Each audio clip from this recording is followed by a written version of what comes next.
So, Sea Milk, what a wonderful, wonderful place we've discovered. Oh boy, I mean, just the scenery on the way in, you can tell you're gonna go into a cool town. Now, to let you guys in on a little secret, Winston and I try to avoid things like this because we like nice scenery, nice roads, good food. We're simple folk, you know.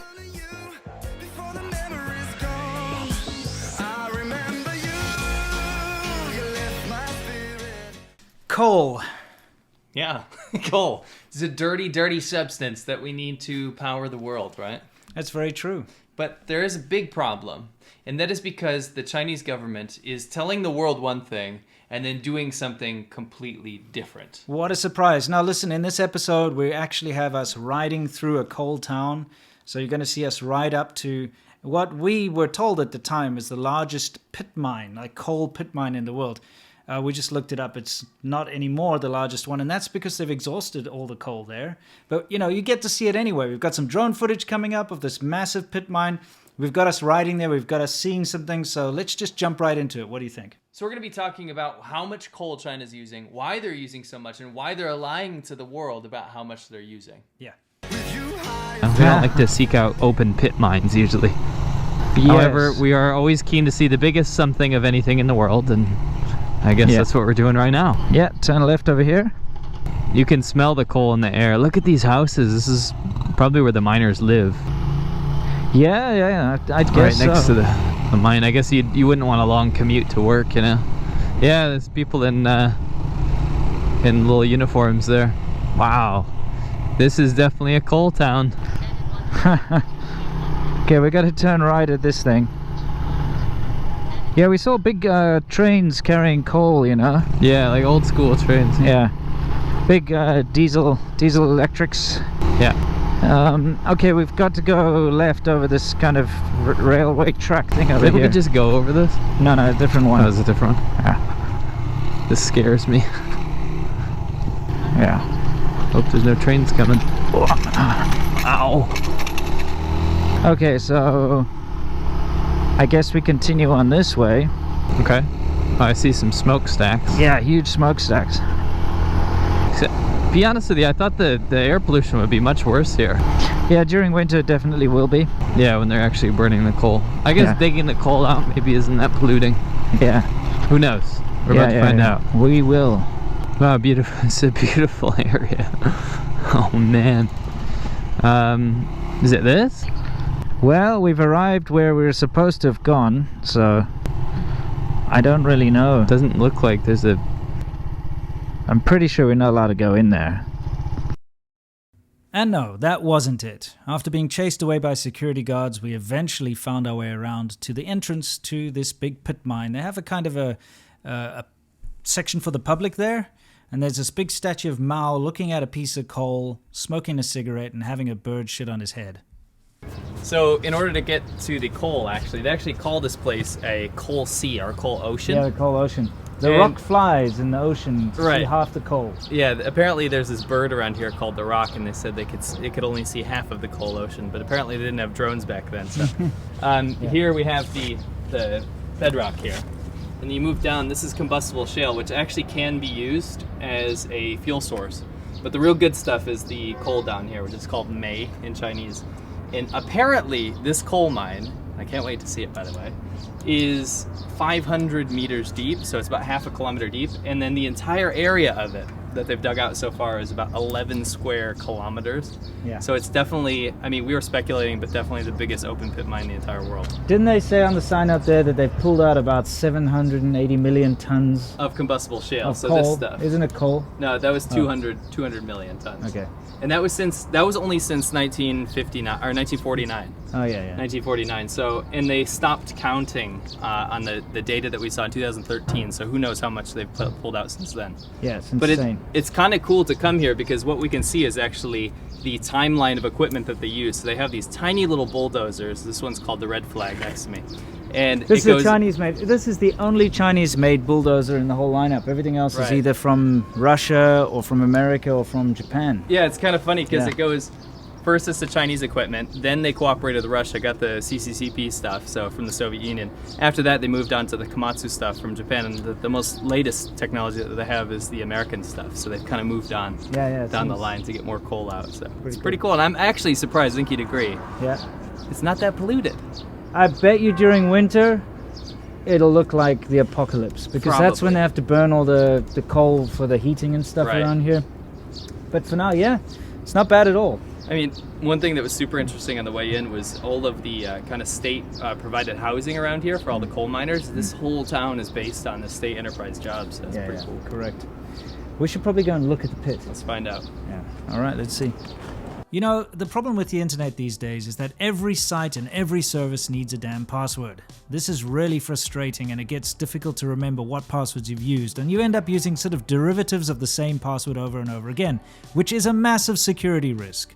The nice thing about NordPass is that it's kind of like a wallet for your passwords and can generate some very secure passwords. You don't even need to remember these weird and wacky passwords, you just need to remember your master password to get into the thing. One other aspect that I really like about this is if your hard drive crashes, if your computer gets stolen, if you're in another country and you suddenly need access to all of your passwords, well, it's a service. You log into it, there you got all of your passwords at your fingertips. It's absolutely fantastic. And not only does NordPass actually encrypt all your passwords and make sure that they're super safe and secure and easy to reach, it also gives you a data breach scanner to go around the internet and the dark web and all of those tiny corners of the internet to see if your old passwords were actually breached or leaked. And then you can plug up those holes and start fresh. And it's this special Cyber Month deal. So if you go to nordpass.com/ADVChina or you use the code ADVChina, you're gonna get 70% off of NordPass. Plus, you're gonna get an additional month for free. So don't forget to go to nordpass.com/ADVChina or use the code ADVChina. So what you see behind us over here is this lovely pit mine that we were at. And I tell you what, when you see it in real life, it's pretty impressive because it's huge. It's insane. Our experience with coal is quite interesting in China. I used to live in a fairly high producer of coal region of China, which is Inner Mongolia. Yeah. And the roads would be like train tracks because the coal trucks would go through there overloaded, and they would just divot the ground. But every single time the temperature would dip, so it's really cold there, right? It's like minus whatever, like even starting in October in Inner Mongolia, you would smell that very familiar smell of coal. It's because people used these coal briquettes to heat their houses, to cook food at restaurants. It's ubiquitous. Yeah, they've got those beds, you know, where they like you sleep on this bed, which is on a bunch of stones basically and bricks and things. And there's a fire in there, and you cook your stuff in there. It keeps your bed warm. It keeps your house warm. Every single one of my friends, when we would visit their parents in the countryside, all of them had that, and it's just rich. The air is rich with coal. Yeah, but it's not just personal use stuff. It's also how the entire country operates for power consumption. Yeah, it's crazy. You know, there's a big issue here because China's made all these pledges to reduce their carbon footprint and to stop producing coal. They keep saying this, yet they just keep building more and more coal power plants. Now, there's this very funny situation that's happened recently, you know. China's having a power shortage, a problem, okay? They have a coal shortage, which they obviously weren't expecting. And this happens, of course, because of the way the government works there. What'll happen is a person who's responsible for telling their leaders that, hey, there's enough coal, they will be asked, do we have enough coal? And he will be like, you'll ask the person below him, do we have enough coal? And they'll be like, actually, no, but I can't tell you that we don't have enough coal. So, yes, we have enough coal. And that's how you end up with this pit mine that's right behind us where we flew this drone over. Guess what? It's nearly exhausted at this point. Yeah. Because of poor management. No, absolutely. Anyway, the fact of the matter is they got caught with their pants down. They've been having these power shortages around China. And the main reason why they suddenly have this shortage of coal is because they put a kind of an unofficial ban on importing Australian coal. They've been getting a lot of coal from Australia. It's been basically keeping them going. And then they have a little spat, a diplomatic spat, where the sort of Prime Minister of Australia said we need to look into the origins of COVID properly. So they were like, screw you then, we're not going to buy your wine, we're not going to buy your coal, we're not going to buy this and that and the next thing. And so they didn't allow the Australian coal to come in, and then you get this coal shortage. Okay. No, there's a lot of speculation about whether or not they actually did ban Australian coal. I mean, they actually have started buying it again. Sure. And it's kind of under the table, or they're like but very begrudgingly. Officially, it's not the case. Yeah, they still tell the populace that, no, we will refuse, for our nationality, our nationalism and our pride. Yeah. We're not going to buy it. But at the same time, they are still buying it, which is kind of dumb. But you know what their big excuse was? The fact that why we're having this power outage stuff is because we want to improve the environment. We want to stick up to our, let's reduce that carbon footprinting. That is their excuse. And it's just such an opportunist excuse because it's not true. Because what have they been doing? They're actually doubling down. Yeah. And what they've been told, they told the coal miners just recently, the other day actually, was to mine as much coal as possible. So here we have Xi Jinping on one side. Literally, there's 2 quotes from him. He's been saying that they're not going to increase the amount of coal-fired plants in other countries.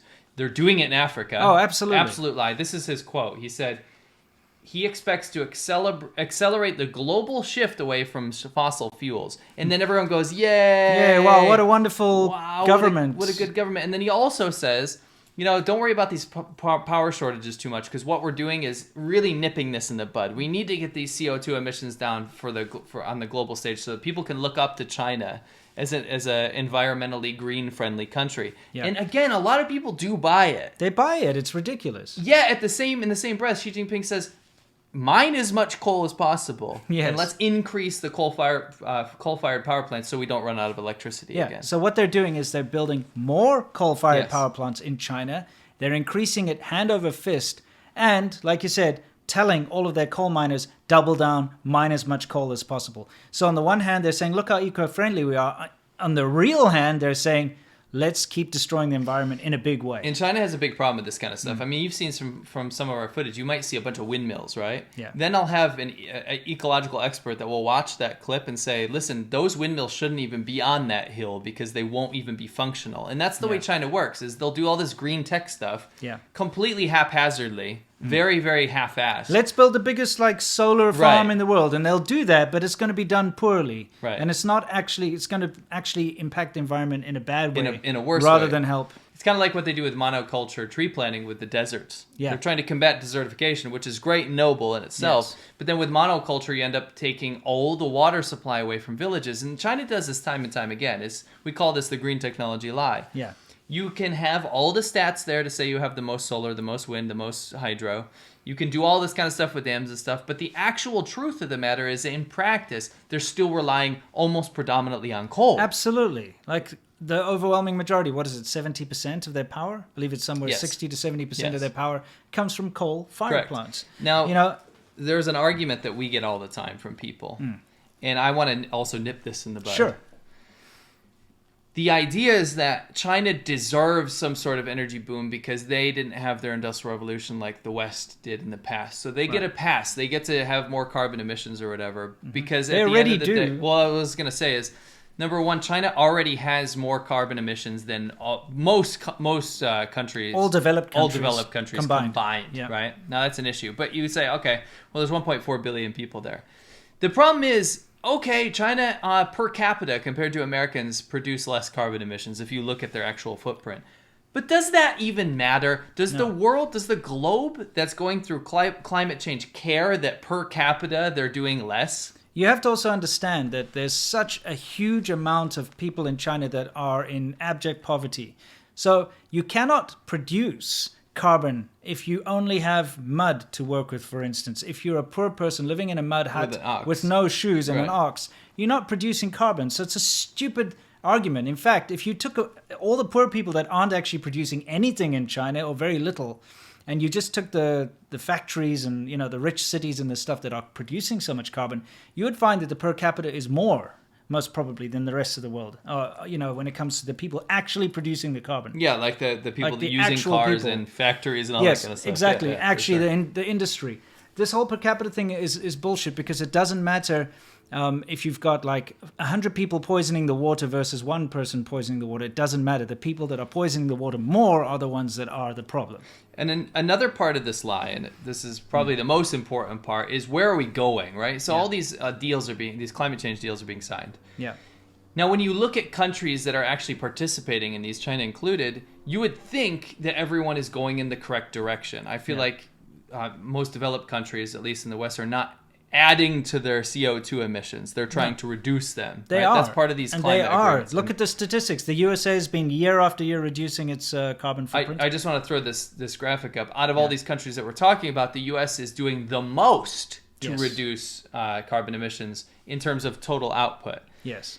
Now, you'd think that China keeps winning all these awards and people keep talking about China as the great success story about how, well, Green technology. Maybe authoritarian governments suck for human rights, but at least they're healing the world. That's what you hear. That's bullshit. Yeah. Because China is adding to their CO2 emissions every year. Yes. So how do we have this global player that everyone keeps chiding and congratulating that's contributing more CO2 every year? I'm perplexed. Yeah, it's crazy, isn't it? The stats, you can't argue with the statistics. Now, there's another shortage that is currently going on in China, and that is diesel. You know, diesel fuel, the kind of stuff you put in those cars that sound bad and trucks and things like that. Anyway, the fact of the matter is, because of these power shortages, people have been relying on diesel for heat, okay, for generators to make up for, you know, the lack of electricity, and of course, cars and trucks, which the vast majority of these big trucks that you find in any country, but China specifically, all those big things carrying the coal and stuff, they're diesel. So there's a shortage right now of that because of the coal shortage. It's a knock-on effect. And of course, this doesn't bode very well for China heading into winter right now. So I'm hoping they can make a plan, because I don't want the people of China to suffer because of bad management from the government, you know? It's really awful. But most importantly, we've had so much experience riding through China. We've seen the reality of the situation. And I got to tell you, the stuff you see on propaganda or media reports about China versus the actual realistic situation is vastly different. Yes. You have to pay attention to the fact that when you see China going on a global stage and trying to participate in world markets or world talks or world agreements, you got to take it with a massive pinch of salt, because what they're using is official data that they create for themselves to gain power over international organizations. Yeah. It's quite simple when you look at actual environmental data. So don't listen to the lies.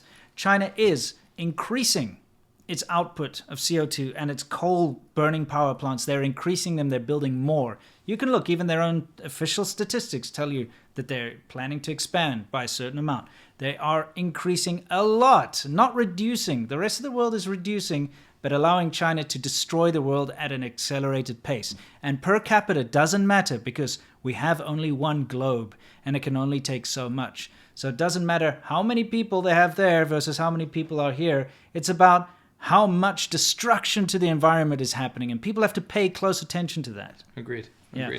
Cool. Anyway, before we head off, we've got a little thing about trains. We've got some real steam-powered locomotives here. And in fact, there's some places in China where they still actually use locomotives. I'm not sure where. But there's a couple of diesel electrics, and yeah, it's kind of cool to see this old technology. And these very old-looking diesel electric trains, when we came in here, we actually saw a couple of them still being used, hauling coal back and forth. So yeah, it's pretty cool. It's nice to see this old equipment.